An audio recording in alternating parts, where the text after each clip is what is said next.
Hello dear friends!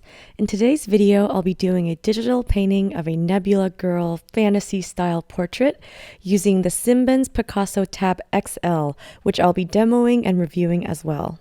First, let's unbox this beautiful tablet. By the way, if you want to check out this tablet for yourself, I'll be putting all the links in the video description. I'll also be linking the Simbans YouTube channel, which offers some extra drawing tutorials. In the box, you'll find a glove, more on that later, a high-quality bespoke tablet case, the tablet itself, a USB charger and adapter, and also various power outlet adapters/converters so you can plug the tablet into any outlet from any country. And last but not least, a stylus pen. To install the tablet inside of the case is super easy. You just pop it into place and voila, a perfect fit. The case also comes with a super handy stylus holder, which makes this tablet super easy to store and transport for art on the go. And probably my favorite accessory in this package is the glove, which fits over the ring and pinky finger and prevents accidental touch gestures on the tablet screen when you're painting. So you can feel confident in resting your hand on the screen without worrying about accidentally making extra marks. Alright, now on to the painting. The app I'm using is called Infinite Painter, and I'm painting using the free version, which sadly only allows a maximum of 3 layers. But I treated this digital painting as if it were an oil painting, so I mostly stuck to just 1 layer anyway. First, I started off with sketching an outline of the portrait to map out the placement of the proportions, major shapes, and compositional elements. I probably should have spent more time on this step to really fine-tune everything, but as usual, I was too eager to start on the fun painting step, so I will end up refining the drawing as I go. Oh well. Then I filled a layer with a dark neutral tone so that I don't have to stare at a blank white canvas. Starting off with a mid-tone instead of white has been very helpful in my painting process, regardless of what medium I'm using. Because 1, you don't have to fill in everything manually with a small brush since you've already established your mid-tone values, and 2, you can have more control when introducing the highlights and lighter values.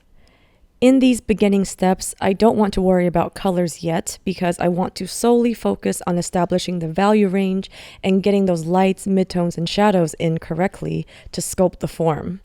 After establishing the value range monochromatically, I can now move on to color and just make sure I'm still staying faithful to the value hierarchy.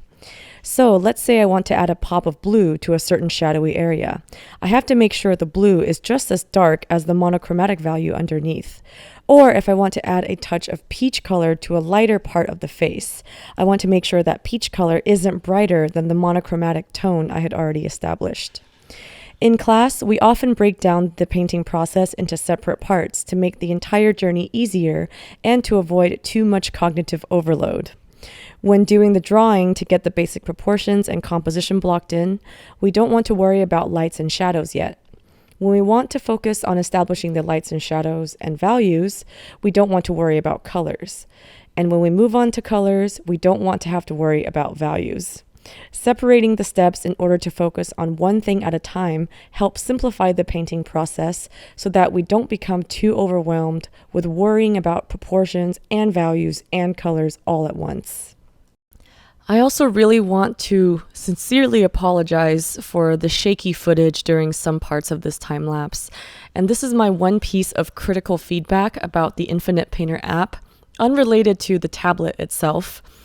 The built-in time-lapse recorder on the Infinite Painter app captured every time I zoomed in and out of the canvas, which resulted in a super jarring, choppy outcome when the footage was sped up. There is an option on the time-lapse recording menu to show navigation, and I thought that meant to show the navigation of the brushes and the color picker, etc., not the navigation of zooming in and out of the canvas. But because I had chosen to show navigation, my entire time-lapse was recorded this way, and even after I researched online for hours, I couldn't find a way to undo it. So I tried to edit out a few extremely choppy sections in post-production with Adobe Premiere, but I didn't want to lose too much of the process. So this is kind of the best I can come up with. And once again, I apologize for how choppy it is. But next time, instead of relying on the built-in time-lapse recorder, I'll be sure to use a separate screen recorder or just use my DSLR to record the time-lapse as if it were a traditional painting. So, if you want to record a time-lapse using the Infinite Painter app, be sure to not select Show Navigation on the Recording Options menu. The final stage of the painting process is my favorite one of all, rendering the details. This is the most satisfying stage because I get to indulge in all my neurotic, perfectionist urges and breathe life into the subject. I'm using a charcoal-style brush and varying the size and opacity to fit the needs of each specific area of my painting. With larger patches like the forehead, I'll use a larger brush with a lower opacity, and with small, finer details that require sharpness, I'll use a smaller brush at a higher opacity. I really loved all the gestural shortcuts that Infinite Painter has to offer because it allowed me to stay in the painting zone without having to open too many menus or press too many buttons. You can just slide certain buttons up or down to change the size and opacity of your brush, and you can drag the color picker icon on top of your painting to quickly invoke the eyedropper tool. Overall, I thoroughly enjoyed using the Simbans PicassoTabXL, and I was pleasantly surprised at how I could have all the tools I needed to create a polished, finished digital portrait using the free version of the Infinite Painter app. So if you're looking for a functional drawing tablet that won't break your wallet, I highly recommend the Simbans Picasso Tab. Once again, you can find links to everything in the video description, and thank you to Simbans for supporting my channel and the art community. And that about wraps up today's video. Thank you all so much for watching. If you'd like fine art prints of this piece, they're now listed in my shop at happyd-artist.com. And of course, you guessed it, my eternal never-ending sale is still going on in my shop, so if you'd like 20% off your order of prints and originals, just enter the code HOLIDAY at happyd-artist.com. And if you're interested in learning more about how to paint and draw, I have lots of art educational content on my Patreon page, including exclusive video tutorials, step-by-step photo tutorials, live streams, podcasts, and even surprise art gift boxes. All available at patreon.com/happydartist. I'd love to have you join my Patreon family. Also, if you want to check out more artworks, works in progress, and just random daily artist adventures, feel free to check out my Instagram, and you can follow me at the handle @happydartist.